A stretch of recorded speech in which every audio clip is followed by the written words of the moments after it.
Welcome back, reefers. I just got home from the LFS and I think this is the first time I've left there without buying a new frag. But that doesn't mean I've come home empty-handed. I did get a few goodies which I'm going to share with you. So let's get in and take a closer look at what I got. So first up is LRS, and well, not me, but my fish love this food. And last time I was there, they gave me this nice little insulated carrying pouch for them. So you bring it back each time you go in, get your food home nice and frozen. So I got a new pack of Reef Frenzy.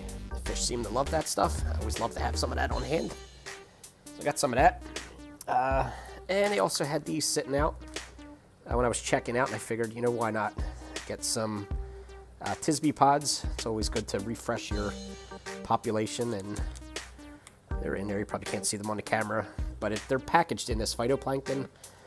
That's also good for the tank, so that's going to get thrown into probably the refugium over there, maybe some in here, and help refresh the population. So got that as well. And then it's time for the main attraction. So first up, let me show you what's in this bag here.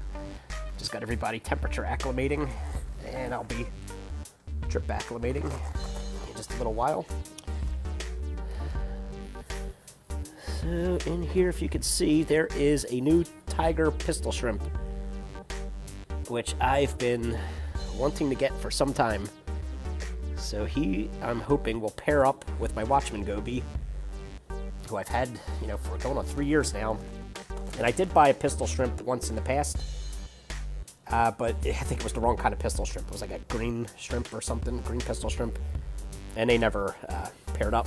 But this is a tiger pistol, and I'm hoping that they will pair up this time, so we'll see. And then even a little bit more exciting, I'll be fine. So then in this bag,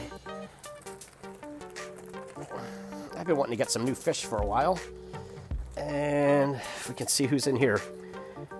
So there's a Melanoris wrasse in here, but not one, but there's two. So they had a male and a female in the same tank, and he's had them in there for 2 weeks together, and these fish were fine together. I don't know if they're paired up or not, but they certainly weren't beating each other up, and I don't know if I've ever seen anybody had a pair of Melanoris wrasse. So I now have them, and I think that'll be a good addition to my tank. They will be going up here eventually, and I'm hoping they will help with some pest control, because I do know I have some red flatworms in there, mainly hiding out in that Euphyllia. They seem to love the Euphyllias. And then I also may have noticed some Montipora, eating nudibranches, which honestly I never even knew that I had in here.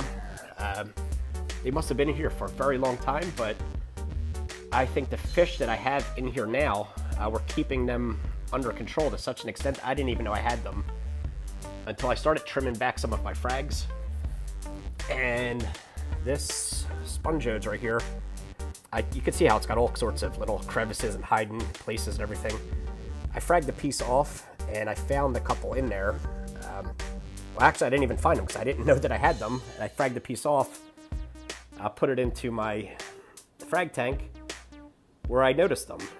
And I couldn't imagine where they had come from because I hadn't put anything into that tank in such a long time that hadn't come from in here. So they must have been from here. And as I was inspecting it closer, I did find a few that looked like they were in there. But like I said, I never even knew that I had them because I think any of them that made themselves visible were just eaten up probably by my 6-line wrasse, or maybe the mandarin fish, or maybe that ruby red dragonette, or maybe the scooter blenny. I don't know. They're always hopping about the rocks, picking at stuff. Maybe even that little clown goby you can see there. He's always picking at stuff. So maybe they were just snacking on them and kept them in check. I don't know. But either way, I've now got a pair of Melanoris wrasse, which are known to be very good at controlling pests. So they'll be up here soon enough. But before that, they're going to get drip acclimated, and I'm going to keep them in the frag tank for a few weeks just to make sure everybody's healthy and eating and ready to go into here. So I'm going to get busy with that now, and I'll give you a closer look once they're in there.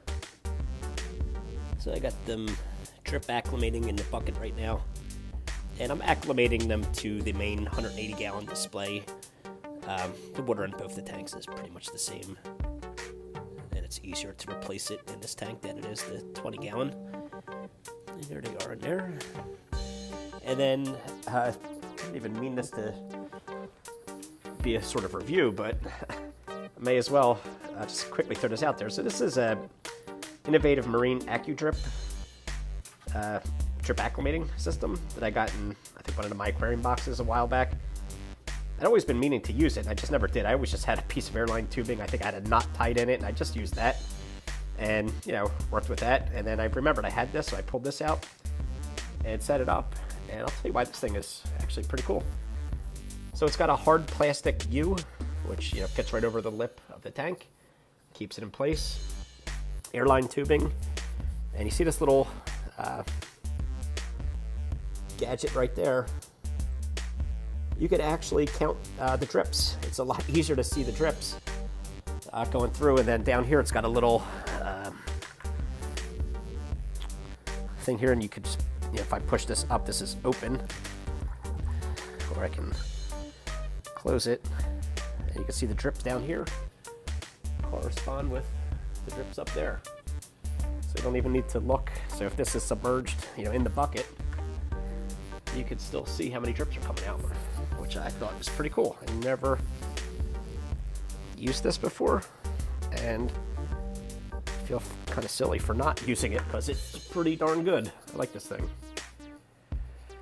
So, all right, I'm gonna let these guys keep going for probably about another 30 minutes, and then get them into the tank. So the pistol shrimp is already in the main display, and he swam underneath this Miami hurricane chalice, and I don't know if we'll get to see him right now, but I already saw him. He must have already started on a burrow. I think you could see his little whisker sticking out, and he started pushing some shells and dead pieces of coral frags out from under there. So that's actually not a bad spot for him, because although the goby is over here somewhere now, he does hang out in this area quite often, so that could be a good spot for him to meet up with them. So, fingers crossed, see what happens.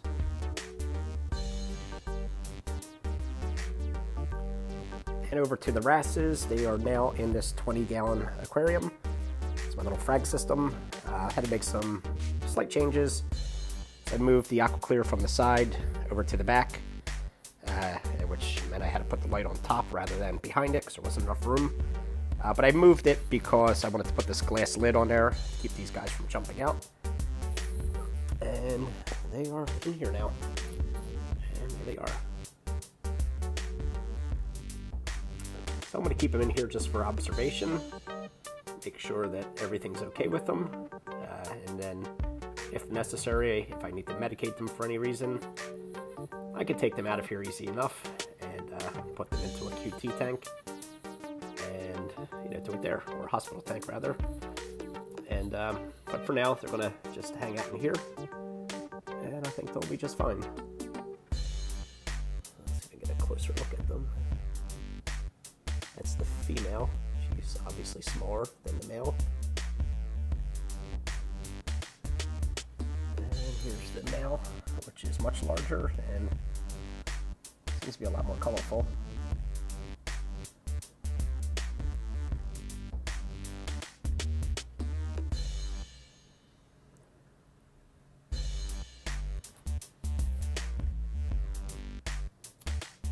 Well, that's it for today's update.